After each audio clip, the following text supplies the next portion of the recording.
Dun, dun, dun, dun, dun. Dun, dun, dun. Hey, everybody, it's me, TruePowerIsMine. This is TPIM SR Live. Today's date, July 5th, 2019, the year of our Lord. Hey, everybody. There were some phone issues on Glenn's side. Glenn Rogers, the most interviewed ex-police officer from Missouri, one of the most, was involved in the Ferguson. Hold on, I have some information. This is coming from the Riverfront Times. It's like a local paper here in St. Louis. Well, welcome, Phantom Beat. Welcome to the show. But a little bit of his backstory. He was involved in the Ferguson riots, the de-escalation part. But the reason why I have him, D, welcome to the show. The reason why I want to have this gentleman on the show, this brother, is because the conversation I had with him this afternoon was pure fire. He was saying things that everyone needed to hear. He's very opinionated. He has an interesting life story. I know that this interview is totally off the cuff. This wasn't planned. Roxanne, welcome to the show. But the point is, I'm constantly trying to get new folks to come on the show. Folks that are going to be interesting, folks that are going to have something to say. 144002300 days. Welcome back. Yes. Good evening and happy Sabbath. Well, I'm glad you often listen, Roxanne. Hopefully this show has inspired you or like giving you stuff to think about in your day to day. You know, I mean, heaven knows we cover from A to Z around here. Pretty much no topics untalked about. Really no sacred cows. I just want to share this information so that people can have the conversations that can lead to true growth and true development. I mean, think about it right now, folks. We have a nation that is in distress. It's not quite the crisis level yet, but we're definitely in distress. Big time, you're my seeing for my showtime. The little show has grown for sure. We have grown and grown. But it's only because we had terrific expert guests on. I mean, the amount of knowledge. If I was in college writing a thesis paper, you could take any of these past shows and write a decent paper.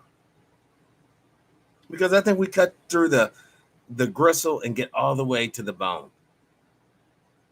And we know what the issues are: economic viability, public unity, and some sort of sense of security from the hostile forces of this world. If you don't believe there's hostile forces out there, then my friend, you are living a Cape Cup dreamscape life that most of us do not get a chance to participate in. Because you can't sit there and fantasize in the dead of winter when that gas man comes around and cuts that heat off. Oh, I feel I'm on fire. And you're sitting there freezing, starting shivering. Nor can you pretend that you have insurance on your car nowadays. Get stopped by a police officer. Because they can scan you. They got scanners for license plates. They already know you're dirty before they even walk to your window. Then at this point, it's a matter if you're going to lie or tell the truth or answer the questions at all. And these are some of the questions I'm going to ask Brother Rogers when he gets on the show. Hold on. Let me try him again. Maybe he got it fixed up. I'm not in to receive your call. No, not just yet.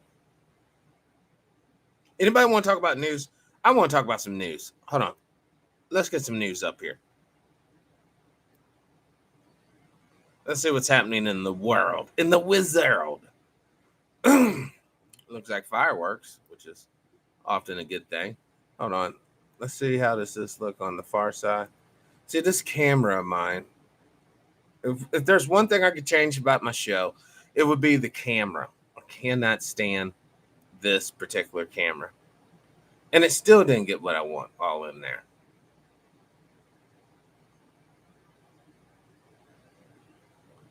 Oh, this is amateur night at the Apollo for sure. All right. You know, Mark has talked to us. Those of you who don't know, Mark from Anaheim, show contributor, past guest. If you go to his Facebook page, 103 Sarcasm, Political Sarcasm 103, there's articles after articles he talks about these earthquakes. Now, I'm not for sure if he gave any warning about this particular one, because honestly, I haven't been on Facebook in a minute, guys. June job boom, record employment rate cuts canceled. Yay, more slaves are putting in a hard day. What's this? Kevin Spacey's little lawsuit dropped. What do you think happened there, friends? What do you think really happened? The boy or the young man that Mr. Spacey allegedly did allegeds to decides, hey, I'm good. You know it, D. You know it. I didn't say it, but I agree with what D just wrote. I verified that font. But the problem is these people are going to continue to abuse children. You think I'm lying? Wait about another 7-8 years, and you'll see another case come out, just like all the rest of them. If you don't believe me, look at this. Look at this story right here. Hold on, let me get this on the frame for you. Where is it at? Right here. French priest deflocked for abusing scouts in landmark case. All right. What happens is these people are like ticks, and they'll burrow in on the system and sit there and drain it dry of youth's innocence. Because some people out there are driven to excellence for the wrong reason. And I don't even want to go to this story, but I am. Hold on. I am going to go to this story.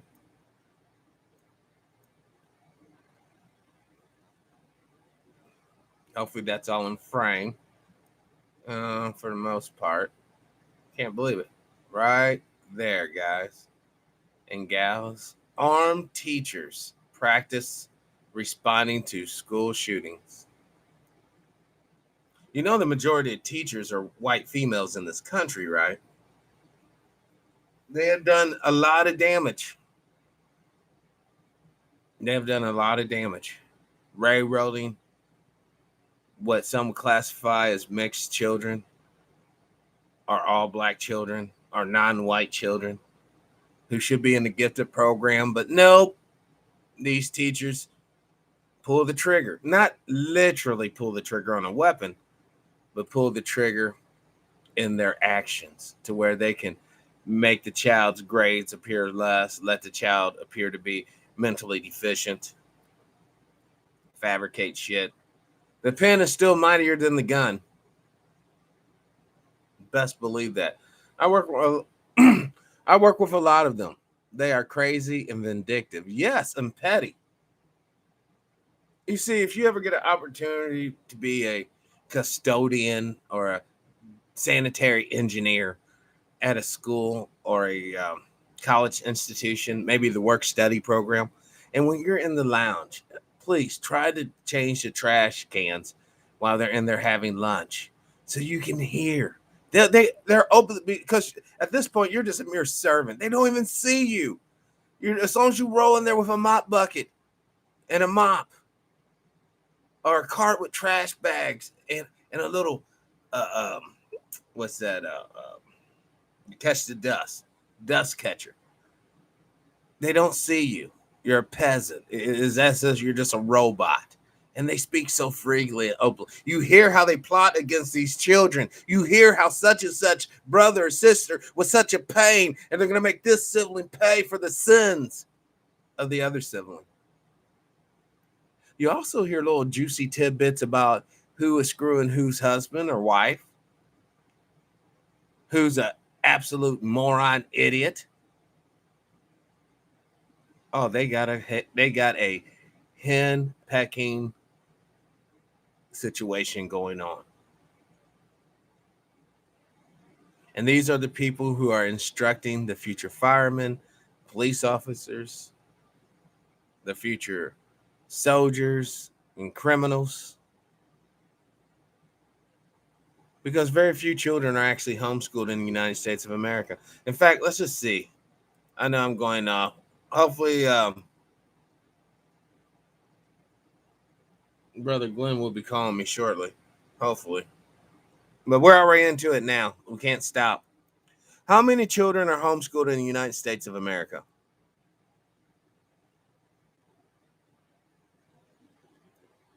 Okay, we got this. 3% of American students, about 1.5 million children, are homeschooled, according to the 2012 statistics. The men park off campus so they carry their guns. Yes, that's at lunch. I just sit and listen and try to talk to them, but our kids think they love. Yeah, well, listen. Here's the gag with how they think they love the kids, okay? You get a kid that's from a really, really poor home, right? Shitty home, poor, whatever. Parents fucked up.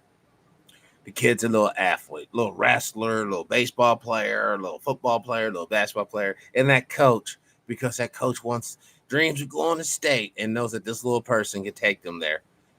Basically, goes above and beyond being a coach. They start basically almost to a point grooming this child. Oh, so what's happening at home, little Timmy? Oh, really? Hey, let's go and get a couple of burgers. Have you eaten today? Oh, I want. Oh, hey, you got a couple of bucks in your pocket? Well, don't tell nobody. Here's $20. Coach, my girlfriend is. Oh, let me tell. Well, I'll tell you all about it.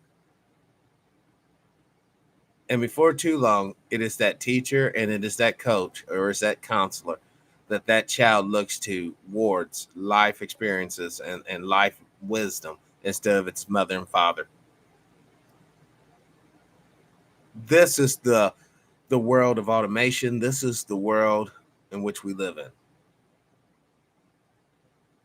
1.5 million, basically, that's going to be your lower class tier. Unless they're extremely gifted and brilliant and they're being tutored by accredited tutors. You got guaranteed 1.5 million children who are not going to get a compulsory education or indoctrination. And with the way technology is coming, if they don't belong to some sort of Mennonite, Hittite, Shiite organization or group of people, it's going to be rough.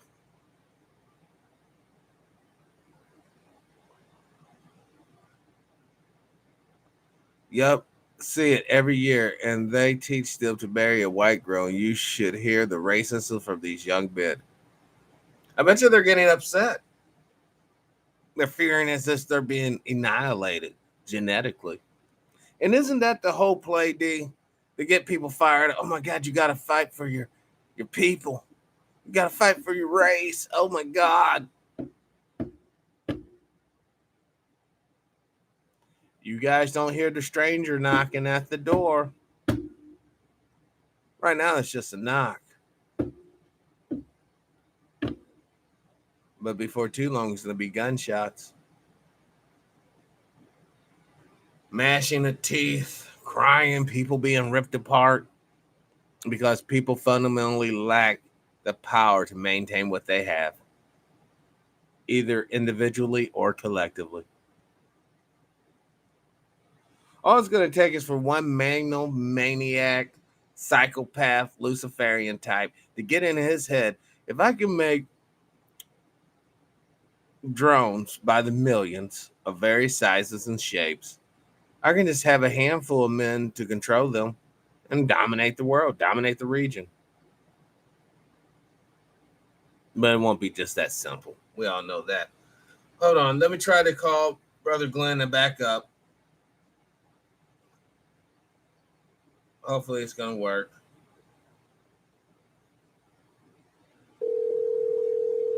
That's a good sign. It's the phone's ringing. Patrick. Yes, Brother Glenn, we got you. Sorry for the delay, man, but my phone stayed at 1 and 2% power. So now I'm sitting still, stationary. Can you hear me clearly? Yes, we can hear you clearly, brother. Appreciate it. Okay. Yes. The show's already going a little bit. Do you want to just kind of tell everyone just a little bit about yourself? Oh, well, yeah, as it pertains to law enforcement, I served as a first-class law enforcement officer in the state of Missouri. They call them peace officers, strangely. And I served there for 22 years. I've done everything pretty much significant in law enforcement. Once I retired, I relocated back to my hometown in Illinois and was appointed chief of police of a little small community, predominantly black community called Brooklyn, Illinois. Separated from them. After a short time, I wanted them to make some serious changes that they were not willing to make at that point. And I was a police chaplain all during this time with about 4 police agencies. Oh my gosh. So you have extensive law enforcement background, to say the least. Absolutely. Now, I was just talking to the group about basically racism in the schools. Like you could hear, there was an article in the news about teachers basically being armed to respond to the shooters now, right? And it was an image of a white woman. I'm assuming she's a teacher, but it just so happens about 70% of our teachers are white women in this nation. So the question I want to ask you is pertaining to law enforcement. Did you ever catch wind of or hear of like a cabal of, say, racist white people, both male and female, working in concert to actively oppress or subvert the system? Oh, they do it all the time. That's the nature of white supremacy. So, but you have seen that in your professional career. Absolutely. And how come we don't have a federal agency, like, maybe like an CIA, FBI? Why don't we have like undercover agents go into all these municipalities and break this stuff up? Because the powers that be don't want it broken up. So they want race warriors with badges to go around harming citizens? No, they want race warriors to appear to be something other than what they are, and they want them to fulfill that agenda. Keep in mind, when Ulysses Grant defeated General Lee, he did not arrest those Confederate soldiers, but they were allowed to go into governmental positions, and their views and their values have been transferred on to their children and their grandchildren. That's why you find so many of them still dearly love the Confederate flag, because that was like apple pie to them. And the values of that flag also were transferred to the children. Train up a child the way that he shall go, and when he's old, he won't depart from it, the Bible says. And so this is what they've done. They instill this superiority, racism thing into them. And now these same people now are all over the nation. And if you recall, President Lincoln was assassinated not long after that war was over. And it's the same people that are assassinating freedom and justice for Black people today.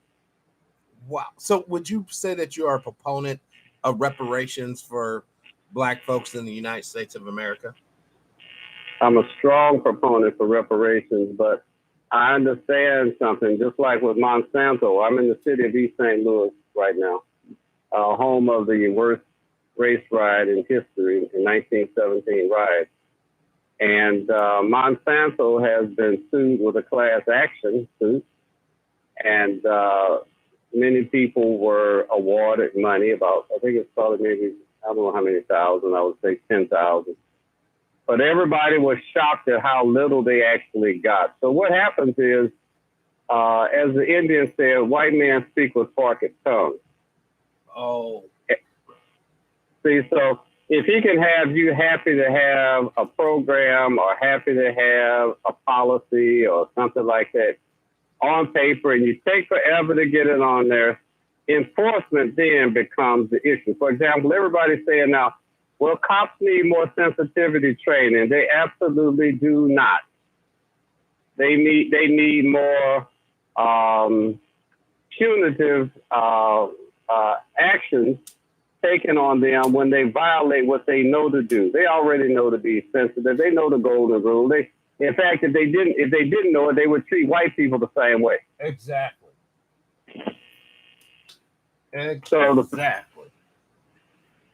So the fact of the matter is, black people don't force our black people who are in leadership positions to stand up for our rights and what we're supposed to receive.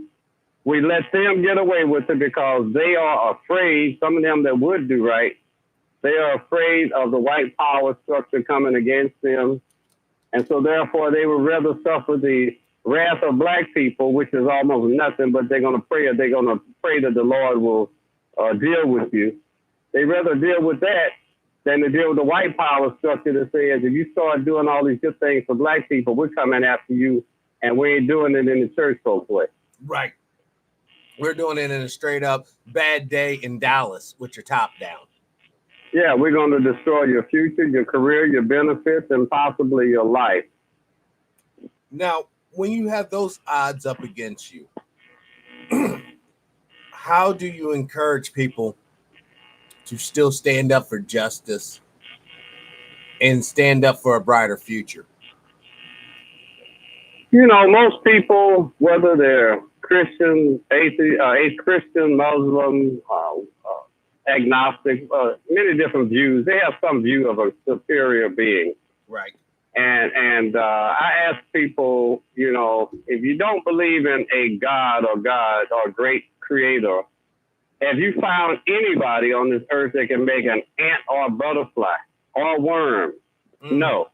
So therefore, there is some intelligence somewhere by some name and some identity greater than us. Now, at a certain point, you begin to, as a person that's standing up for right, you feel that it's the right thing to do. You feel that it's what you would want done to someone else. And then somewhere down the line, you begin to feel that maybe you're not in this position by accident, because somebody here is not, 4 men are dead today as I speak to you because I refused to kill them even though I could have. I gave them a second chance. I would have been justified in every one of those killings if I had used the letter of the law. But rather than that, I used the letter of what I would want done to me in a similar situation. Universal human law. Absolutely. That's such a blessing that, I mean, just think about it. You could have put those men down, and any babies they could have fathered would have been nil and void. You know, like how that just ripples out like a pebble in a lake. The ramifications. Yeah, absolutely. You never know. You know, I know a friend of mine told me that a young fella jumped a fence and came into his yard with a gun to rob him. And he and the guy actually got into a scuffle, and he got the best of the guy, the young fellow. And after he got the best of the young fellow that had the gun, he pulled his gun on the young fellow and didn't shoot him. He told him to get his little buns up. He said, and once you get your tail out of here and go home, I want you to think about what happened. Then you come back to me, because I want to straighten you out, because I would have been you 15 years ago, robbing you. Wow. empathy. He had empathy for that young man. Yeah. I was on a radio show not long ago with a host that used to be the head of one of the gangs for a certain state. And he took the chance and walked away because in his heart he felt like that God did not want him out there ruining lives. And even if it caused his death to walk away, that he'd have to do so. And he walked away, and they chose not to kill him. That is powerful. But when you walk with God, when you really walk with God, there's really no such thing as true death. Now, if you're walking in lies and you're walking in deception, yeah, then absolutely. Because, like science says, there is no such thing as absolutely nothing. So that in itself implies that there's something after this corporeal death, after you die. And this is what I really want to talk about tonight, is putting principles in young men and women that they can use for a lifetime. I ask a question sometimes. People ask me, why would I have taken a stand when everything and everybody against me, and I became the most hated police officer by the system because I would not partake in that corrupt system? Why would you take a stand like that? Here's a question I want to ask the hearers, listeners. Are you guaranteed to live a longer life because you become a chicken or a coward or afraid? Mm. Now, if so, you need to tear something out of your Bible. Says in the book of Revelation, it says that all liars and fearful whoremongers and unbelievers would have their part in the lake that burneth in fire and brimstone. So if they believe in that lake of torture, if they do, then it also says the fearful. And fear is the opposite of faith. You say you got faith. Faith says everything gonna be all right. Fear says something terrible is gonna happen. Right. All right. So at a certain point, you have to have enough love for what you're doing, for the stand that you're taking. Because when you take a stand like I have done and some others, you don't get much reinforcement. You get a whole bunch of retaliatory attacks for doing the very things that you were sworn to do, because they really don't want that. They don't really want an honest cop. They want a cop that acts like he's blind to certain things, who won't talk about certain things, who won't try to change the system.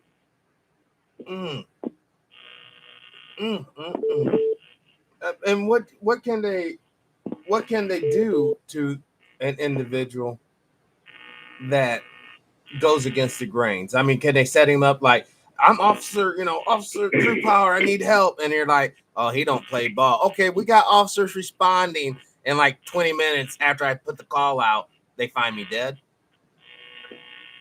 There was an officer in the city that did far less than what I had done.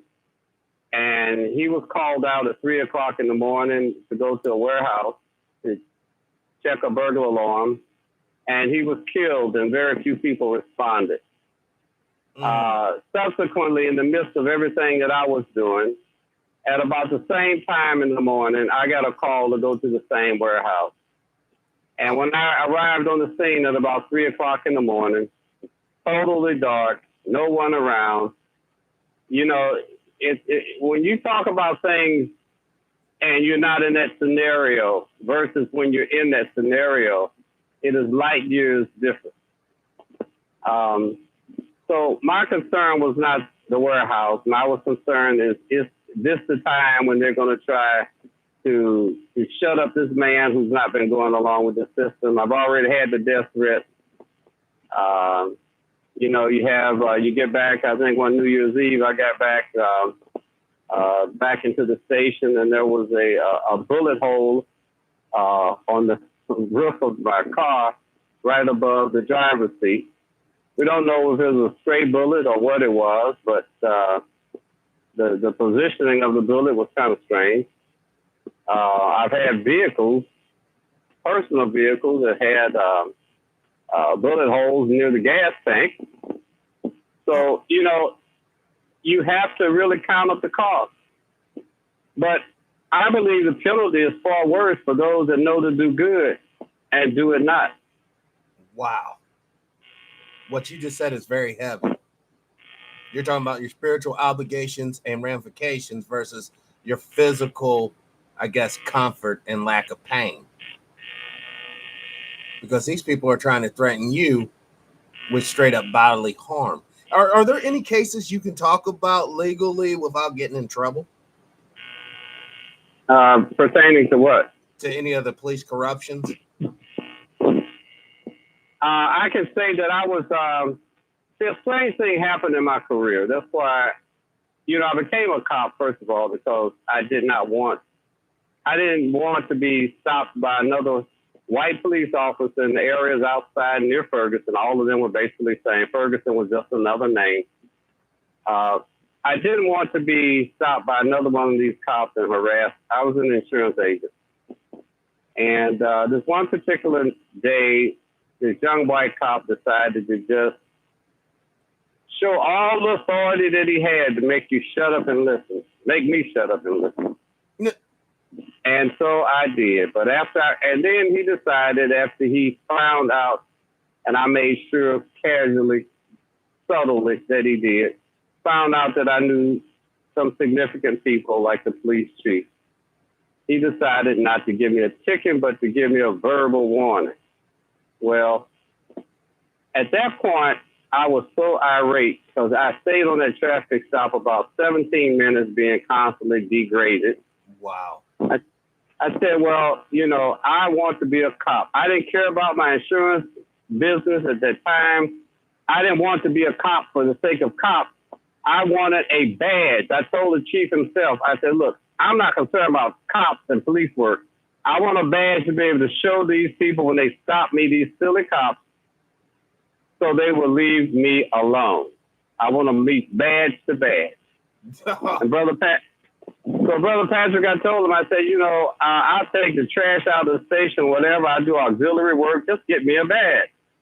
Well, you say, you know, well, Glenn, we can't do it that way. You have to go through the academy. You have to be fully trained like everybody else. I said, well, can you set up the academy for me? That's how upset and adamant I was about not going through that again. He said, well, I can call and see it. Well, I finally got in the academy, and when I found out what they taught people, and when I found out that cops who were coming through recurrent training also were attending the classes that I was attending as a newbie, when I saw how stupid they were, some were sergeants and stuff like that, and they're talking about the arrests and the DWIs and all this stuff and what we did to this one and this so-and-so here. And then when it came to things, constitutional law questions and stuff like that, they were absolutely chastised by the instructor and kept, you know, so many of them were giving wrong answers. It's like, my God, are these the guys that be on the street? Yes. It's the lower tier of white boys. I'm sorry, I couldn't hear you. It's the lower tiers of the white men that are going to policing. It's not the higher tier. It's not the brilliant scientists. It's the guys that really couldn't cut it. It's the guys that want action. Right. Most white cops that you see working in these poor areas or these predominantly black areas, they want excitement. My wife and I were in South St. Louis just the other day. And I was at one of the, convenience stores, and I had done secondary employment there as a cop. And I knew that this guy was a cop. He had his badge on, and they let him wear the tattoos, which they used to forbid you from wearing, but he's tattooed on both arms. And I knew he was there for action because that's an action spot. Wow. So I just called him out. I said, hey, buddy, how are you? He said, fine. What do you want? Hi. I said, I want to talk to you. I said, you a police officer? Yeah. I said, where? He named the place. Way away from St. Louis. So he drives all the way in for what? I said, the pay must be good. Is it still? I mentioned $25 an hour. He said, nah, I don't know. It's something like that. I And so you're looking for some action, huh? He gave the biggest laugh. Now that changed his whole persona, because that is exactly what he's down there for, to see some action. And it's not action on people who can cause him problems. It's action on the kind of stuff that we saw in Kansas City, where the Hispanic man has fondled so many black women and poor people, and finally got caught. It's like the Catholic priest gag. He wants to actually sexually molest, rip off any drug dealer he can for extra cash, and take the contraband from that back to where he's from and sell it to their local drug dealer. Brother, you would be so, listen, I had one of the biggest police chiefs to walk out on me, and I won't call his title or what department, but one of the biggest ones in the state, because I used to be in charge of security of an apartment complex that had 700 units while I was doing police work. And we found out that some of the officers were on the take.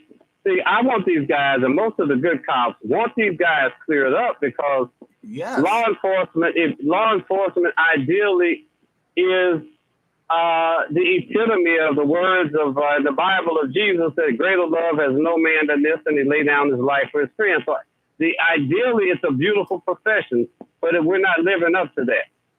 No. And see, what we're allowing now is cutthroats and rogues and people with separate and selfish agendas, demonic agendas, to go unchecked.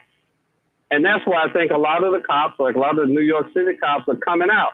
They want to see the profession better. Right. I mean, I know. Go ahead. No, go ahead. I was just about ready to say, does masonry have a role to play in this as well? Because we all know a lot of the men and women of the uniform are also members of the craft as well. Yeah. So do you think that it has had a negative or positive dynamics to the police interaction with the people? I would say it has had more of a interaction, more of an effect upon the unity of the cops, more so than anything else. That right there is pretty pop. So in other words, you have the layer. Let's say you have the blue shield first, and then you have maybe the apron after that. And it's like, if I know that you're not with the apron, I might treat you differently at the precincts as far as raising your rank and giving you the privileged information that everybody should know. Because there is two information pools out there on the streets. There's a real information pool that's really going down, and then there's the PR, public relations information. Right. And that could get an officer killed if you don't have access to both, right? Well, I'm not really clear about what you mean on that, because I want to give you a precise answer. Can you make that more plain to me as to what you mean? Yeah. Let's say that, for instance, using your the call that you had to make to the warehouse on the streets as for cleverty. I'm a dirty cop. I know that when I send you down there as a watch commander, I send you down there, I know it's a hit on you as a person, as a police officer.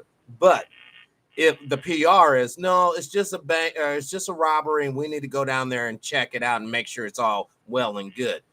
If you as an officer who's being tasked to go down there, if you don't have the information to know that, no, this is really a hit spot versus this is a legitimate breaking and entering call, that's what I'm talking about, the difference. And because somebody on that call knows both sides of the story. They know that we're saying that it's a breaking and entering deal, but they know also deep down, oh, this is where we send cops to die.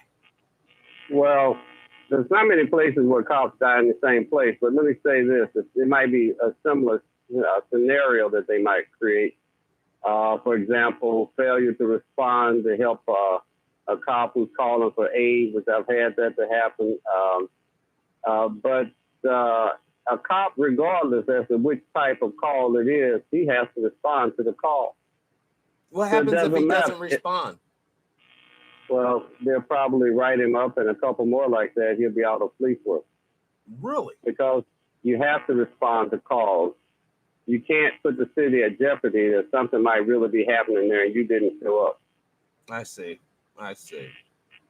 So oftentimes, if you're sitting in your car and the cop walks up to you and he's like, I'm responding to a call, indeed, he could be telling you the truth that someone actually did call. Yeah. Okay.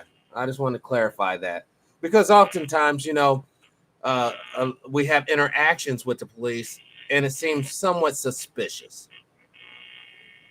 Absolutely. I have a training that I like to offer to you all. One of the passions that I had throughout my career was that the public would know the things that the cops know, Yes. would understand the psychology of the police officer, understand what they do wrong, what we, particularly as Black people, do wrong. For example, many of us that learn about what we think we know about laws, we learn from somebody who just got out the penitentiary. He's going to teach you so you know because so-and-so told you, right? He just got out the pen. Right. So I've had a passion, and what I did about 2 years ago, I created a training audio, and it's a two-part training audio. The first one is critical, and it's called How to Avoid Traffic Arrest and Tragedy. And in that 90-minute presentation, I go back to back to back to back to back.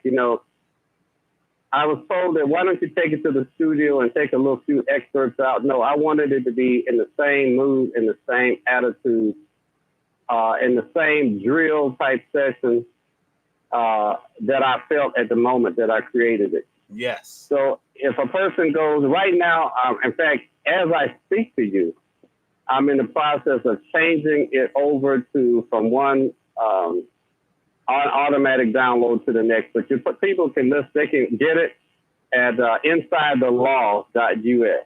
Hold on, let me www.insidethelaw.us. And either today or tomorrow they'll be able to access it. Right now we're working on a change, so it's not functioning. It had been up until the last week, and then we decided to make a change. So insidethelaw.us is a critical download for anybody because you just cannot afford to guess. You cannot. At what you should do, why you should do it. I even tell them what they should expect when they're arrested. The different scenarios about why a cop might say certain things to you that are offensive to you, and what you ought to do in response. And a lot of what we think we should do is the opposite. You're gonna throw gasoline on a match, and that's what we do a lot of times. And we act as if throwing gasoline on that match is going to be okay because we feel like it. No more than if you would do an actual gasoline match and throw it on that. Is it going to be any different? I got it up for the TV viewers right now. Your website, insidethelaw.com. I'm going to post it in the website too. I think it's insidethelaw.us. Yes, .us. All right. It has a picture of a closet with a Hawaiian shirt hanging in it. No. That's not it. So don't post it yet. That's not it. Okay. Don't post it yet. No. And in fact, we should have that redirected. See, right now we've taken it off of one platform and we're going back to our Google GoDaddy platform. So just stand by and I'll get that correct one to you. But it is critical information, life-saving. For example, if I would ask you, Patrick, where should you have your paperwork if a police officer stops you? I would try to have it in my hand already, ready to go. That's a good answer. Okay. I would give you another suggestion. I would say to you that when the officer comes, already have your windows down because you have time before he gets out of his car. Yep. I would say to you, have your registration and your proof of financial responsibility and your driver's license right there on the dashboard to the left, okay? And I would say to you, have both of your hands on the top of your steering wheel with your fingers spread apart. Now, there is nothing threatening to you. I would also say to you, Under no circumstances whatsoever do you make any fast movements with your hands. Under no circumstances do you put your hands and move them in a position where the officer can no longer see them. Wow. Why? It's a threat. Because, and that's a part of what I teach in that, among many other things. But many officers, particularly new officers, new on the street, they are absolutely afraid of a traffic stop. Because in the academy, they see these different videos of cops that don't go home and right. the mistakes that they make, and these guys are actually dead. So when they're out there and there is no academy trainer around, it's a real scenario, it's dark or it's raining, there's 4 of these guys in the car, they all look bigger than this cop, there's no backup around, and you stop this vehicle, there's no apparent traffic sometimes to watch everything that happens. These guys are very dangerous at that point. So do you believe in the body cams for officers? Oh, absolutely. But I want to take it one step further. I think all body cams ought to be, they ought to be required to be on at all times. Even in the bathroom? When they're on the street, when the officer's on the street patrolling. Okay, good correction. I'm just saying, also that they should send a remote signal that should be sent to a separate location other than the police department, where this separate entity can retract or retrieve those videos when they choose to. So there's no such thing now as something happened to the film, something happened to the cameras and all of that. Right. Better yet, have it open feed for any citizen to be able to watch and record at their leisure. So instead of paying some corporation, there'll be hundreds of old folks, sitting there. Let's see what's happening. And it'd be like cops for real. Well, actually, it would be cops for real. But the important thing about it, you almost have 24-hour free monitoring by the citizenry. And that will build a bridge, because we would see officer so-and-so going through his daily deal over courses of months, see him, how he behaved, be like, oh, this guy's a good. But then you also see Officer Joe Bob, who's the ass wipe out there. Hey, if you do this, we can overlook that. You will be able to see all these interactions and be able to really determine who is who. I'm a strong proponent of a civilian oversight committee, but under 2 conditions. One is that the oversight members have to have written a certain number of hours with a police officer in order to get the feel of what it's really like. Because unless they do that, unless they sit in a dark alley somewhere writing a report, or unless they go somewhere and they can see a person saying, if you were not a cop, I'd blow your brains out. Right. If you didn't have that badge, I'd kill you, or I know where you live. They will not be qualified to really give a non-biased assessment of certain things without that experience. Also, the people would have to be, most times when you get a person, they're either pro-cop or anti-cop. Correct. So you would try to screen these people to see if you can get those who are as neutral as possible.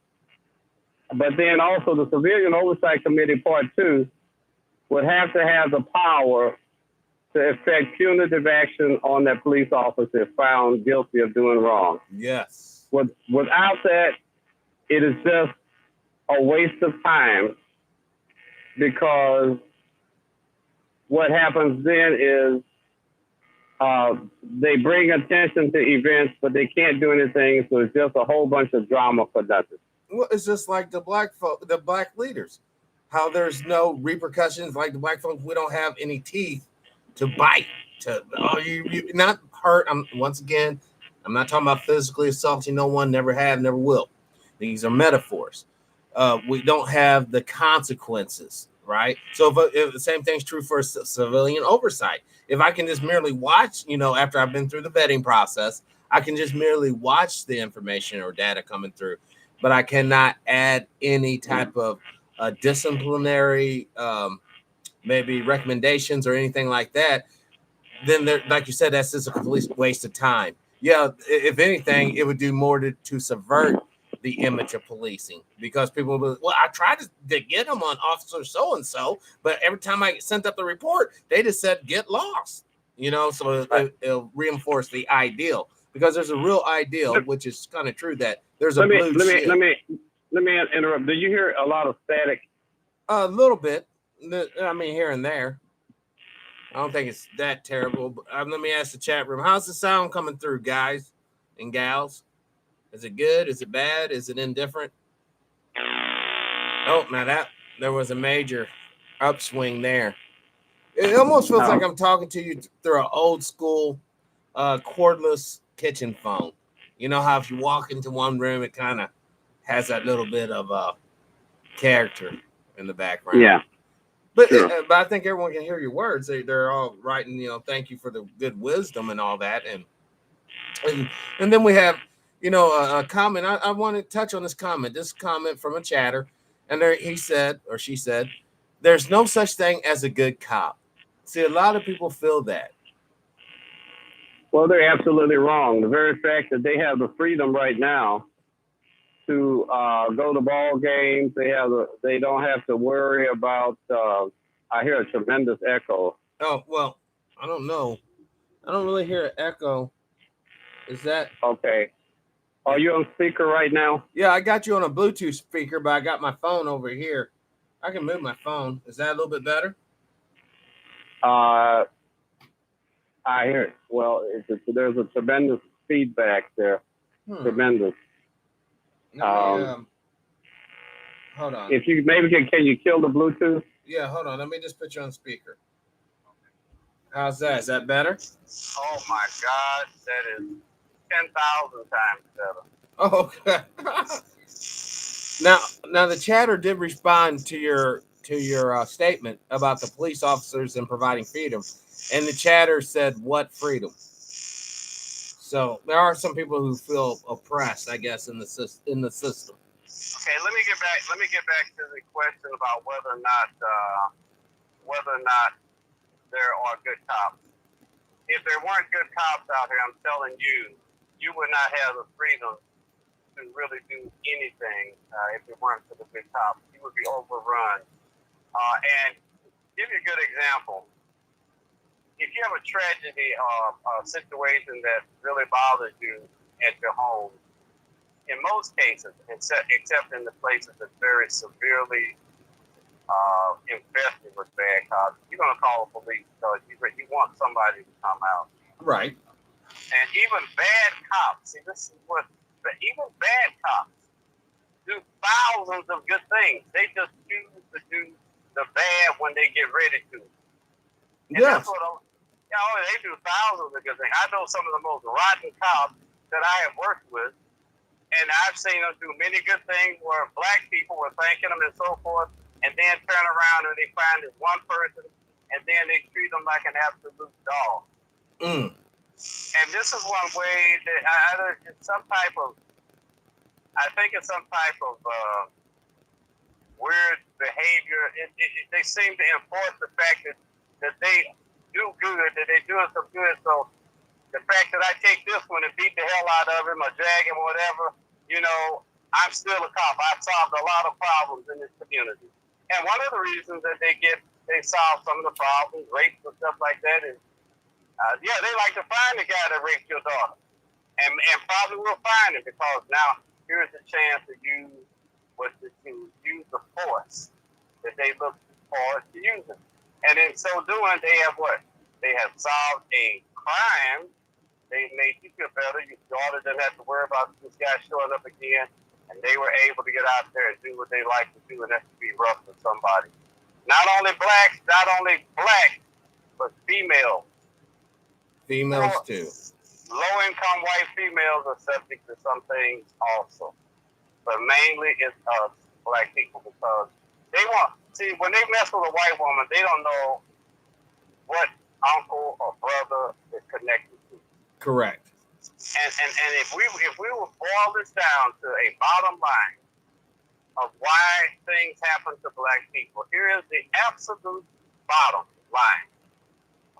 These things happen to black people because there is no extremely punitive action taken by the black community or representatives who hold in their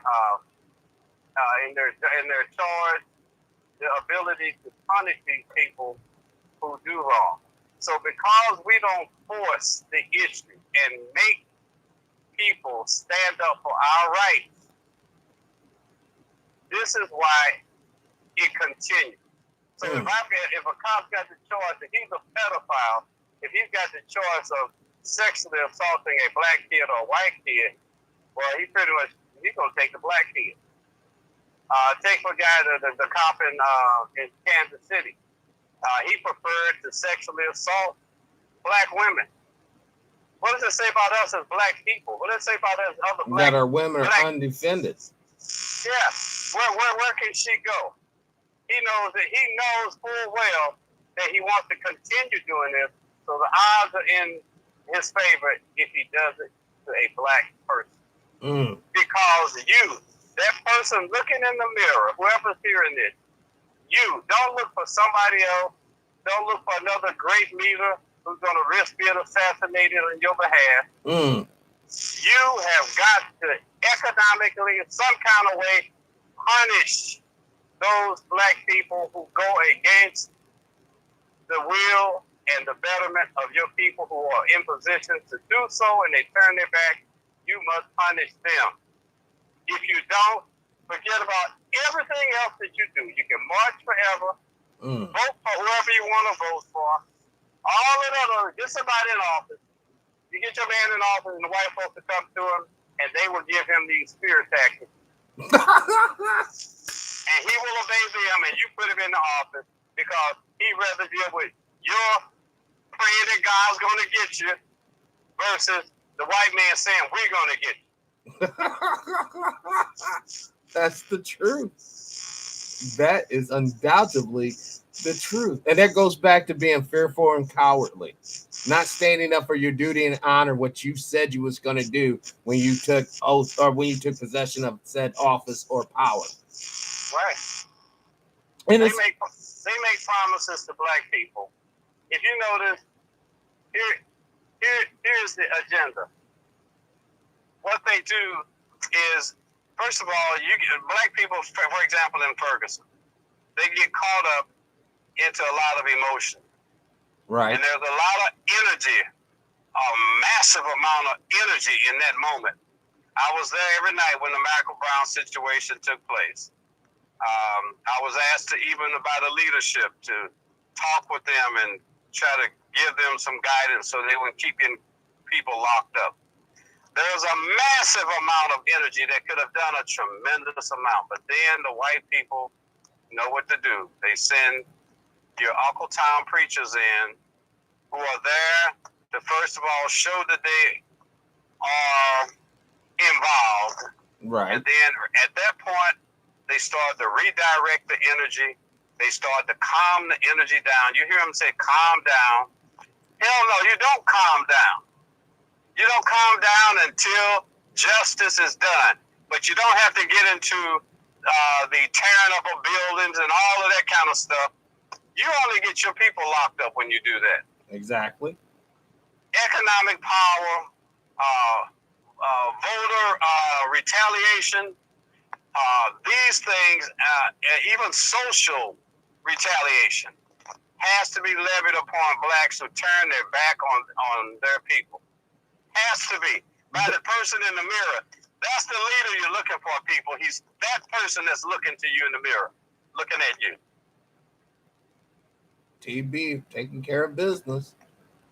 We got to understand, I think, what it really means to be who and what you are. Because there's people out there that, not saying that they're sitting in a dark room right now, plotting, okay, we're gonna put Planned Parenthood in their communities. We're going to put poison in their water. We're gonna make sure we spray extra chemtrails over their part of the city. I'm not saying that they're sitting in a room doing all that, but those things are sure enough happening. Think about this. Take a look at the Pruitt-Igoe.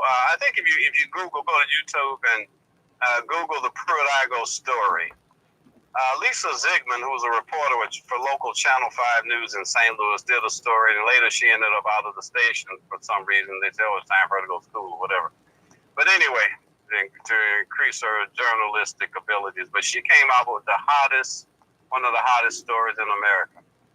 And she reported on how, I guess under the Freedom of Information Act, they found out that our own government in the late 70s ceased spraying deadly chemicals and using biological agents on the people who lived in the Pruitt-Igoe complex in St. Louis, Missouri. It was one of the largest public housing complexes in the city.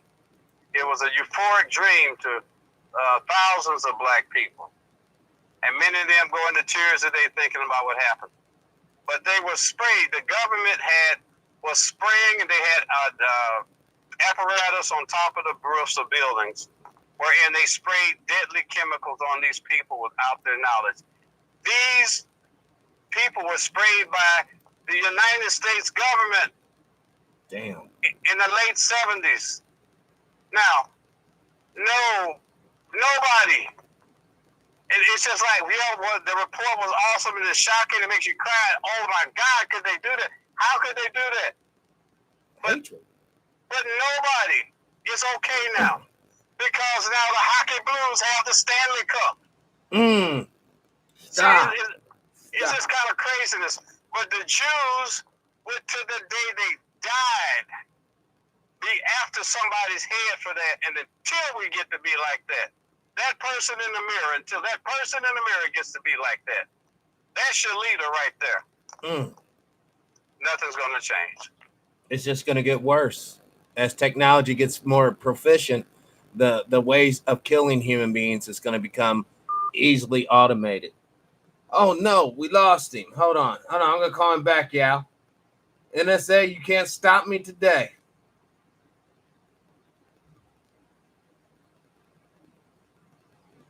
Uh-oh. Come on, phone. I know you're paid up.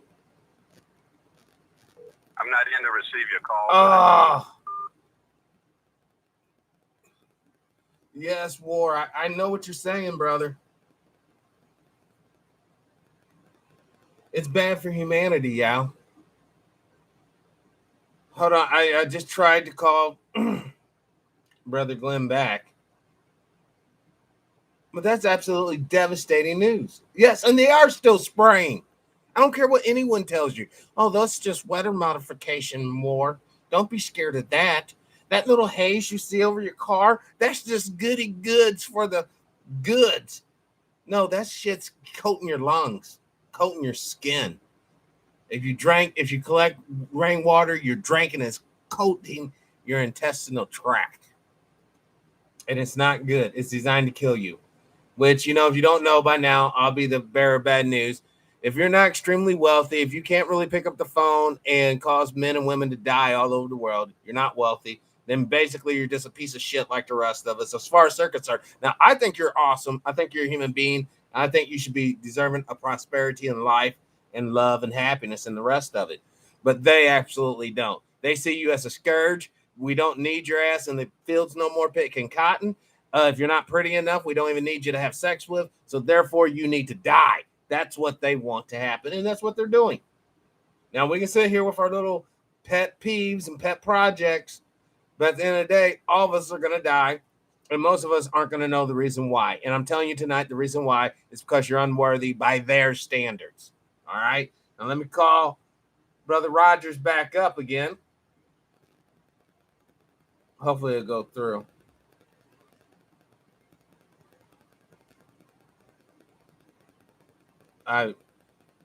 So if you know the government does this, I'm not in to receive your call, but as soon as and you're working for the government, you're part of it. Well, absolutely.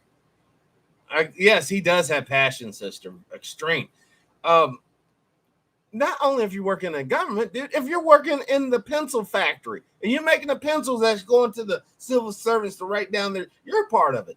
If you work in the rubber industry and you make tires and they go on the cars and the vehicles, you're participating. Look, we all are participating in it, War, unless your ass is quite literally in the backwoods in an old shack with a tin oven and doing your thing, not interacting with society, then you're a part of it.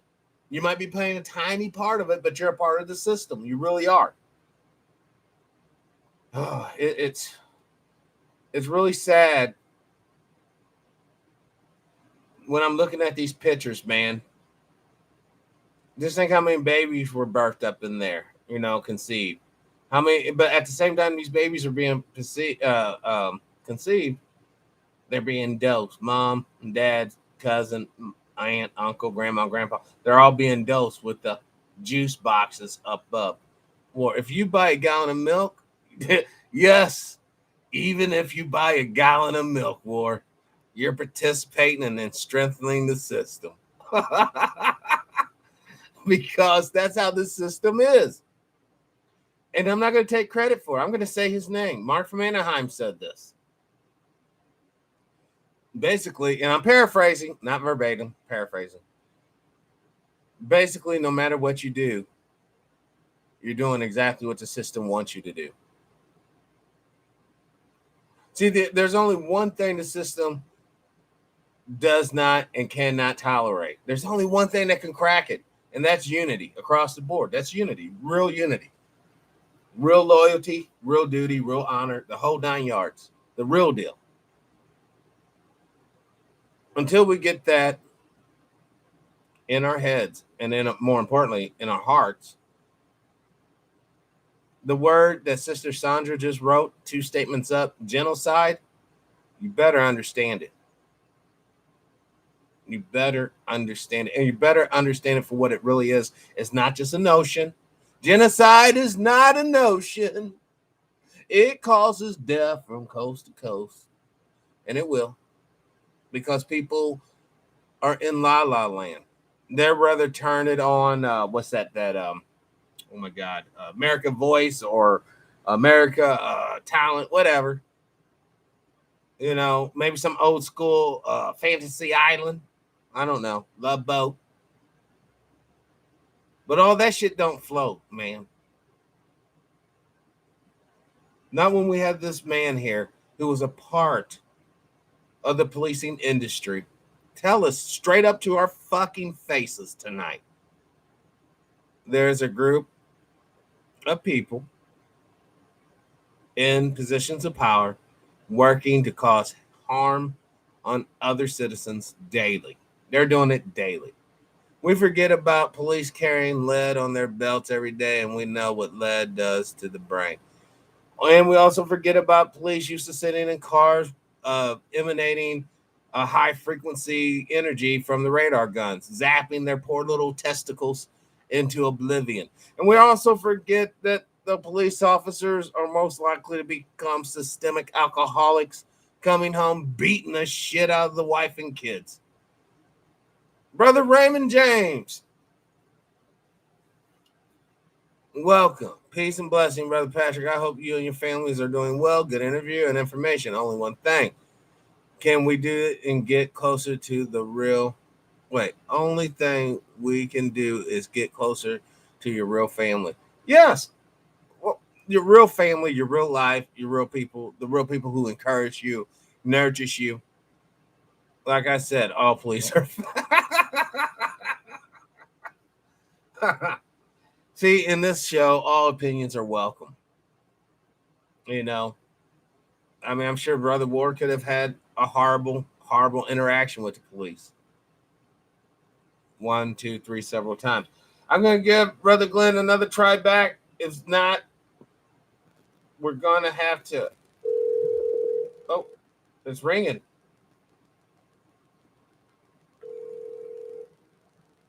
Hopefully he picks up.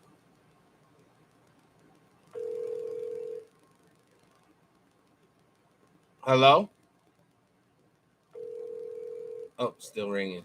I thought it picked up. not in to receive your call, but Oh, well, all right. Well, that's basically, gal. This is about the hour of power we needed, anyways. Tomorrow, I am going to be doing I'm going to be doing a demolition job down at the old restoration house there, taking out some walls, framing up a new bathroom. I am going to try to get another guest. And yes, before you ask, I am trying to get Mark from Anaheim back on the show. Also, Judge Joe. Preferably at the same time, but in reality, it'll probably be separate times. But yeah, we still need you to do the research, to bring the stories you're interested in, to bring the information. Hold on, let me because I just want to recap. We got tears in the planet. We got explosions above. And we have wickedness on the ground. I still cannot believe that story with that boy that was assaulted. Nope, nothing's wrong. Everything's good now. So just remember this, y'all. When you get pulled over, have your paperwork in order. Yes, this lady told me. Oh, this is from Sister Sandra. Yes, this lady told me I didn't concern myself with anything except for doing for myself. And you know what? Screw that stupid lady. That's what you should be concerned with. Sister Sandra, if you was to become like Ted Hayes or somebody, unfortunately, homeless or whatever, that lady still ain't going to be concerned about you. You succeed and you keep on thriving and you keep on getting stronger. F what anybody says to the contrary. And that goes for the rest of you. Increase your boundaries, increase your happiness, increase your joy, increase your power. Because that's what we need. Know you're in danger when you get pulled over. No, you're in danger. Or stop it. Stop it with the negativity. We will overcome. No, you know, the singing and dancing shit, it's all played out, yeah. We had better get with tactics. We had better get with logistics, and we had better get with network creation and maintaining. You don't want to be left behind to hear all aboard. More love back at you, brother. We are not the resistance. We are the bloody future. Resist that. All kings, all tyrants, they come, they go. But the man and woman and child's desire for true freedom, liberty, and justice is eternal. We have the power to do this. We are alive now. We don't have to look towards no dead past leader, and we don't have to look towards no future Messiah. If we just get it through our heads right now. Now, N-O-W, now. And on that, I'm going to end the broadcast tonight from our Missouri studios. This show has been filmed without a studio audience. I'm sorry. They're probably listening. I love you, kids, and I'm coming to get you soon. This will conclude TPIM SR Live. I'm your host, TruePowerIsMine. Today's date, July 5th, 2019, the year of our Lord. A very thankful and humble interview. A retired officer, peace officer, Glenn Rogers. Brothers and sisters, I ask you to live your life with integrity without hate, envy, or greed. And as always, brothers and sisters, let's try to be kinder to each other. Power and peace. Until we meet again.